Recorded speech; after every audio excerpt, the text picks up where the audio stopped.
ในตอนเสาร์ของวันที่ 6 มีนา 2026ที่เดินสวนสาธารณะแขวงอัตตปือ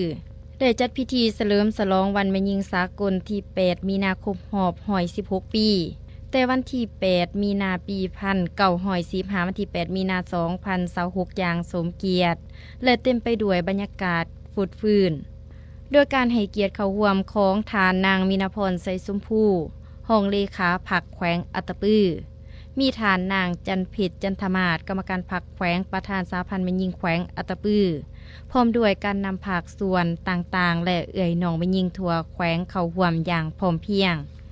ในพิธีทานนางจันเพ็ญจันทมาศได้ขึ้นผ่านบทสรุปการเคลื่อนไหวเวียกงานและผลงานเด่นของสาพันธ์แม่หญิงแขวงในระยะผ่านมาซึ่งสามารถญาติได้ผลสำเร็จหลายด้านที่น่าชื่นชมเป็นต้นแม่นด้านการเมืองแนวคิดได้เอาใจใส่เผยแพร่มติคำสั่งและเอกสารสำคัญของภาครัฐได้19 ครั้งมีผู้เข้าร่วมกว่า 6,900 เทื่อคนจัดปาฐกถามูลเสือวันสำคัญต่างๆ15 ครั้งและกิจกรรมย่างเพื่อสุขภาพที่มีผู้เข้าร่วมกว่า 1,500 คน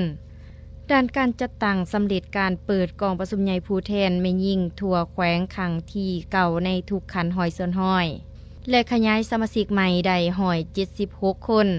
ได้ลงโฆษณาหากฎหมายที่เกี่ยวข้องกับแม่หญิงและเด็กและปลุกระดมต้านการใส่ความหุนแห้งในหลาย10บ้านทั่วแขวงปัจจุบันมีกลุ่มทุนช่วยเหลือแม่หญิงคันบาน20กลุ่มมีเงินฝากประหยัดรวมกว่า409ล้านกีบและได้ปล่อยสินเชื่อเพื่อพัฒนาครอบครัวให้แก่37ครอบครัวขบวนการแข่งขัน 3D ผ่านการประเมินตัวจริงสามารถสร้างครอบครัว 3D ได้ทั้งหมด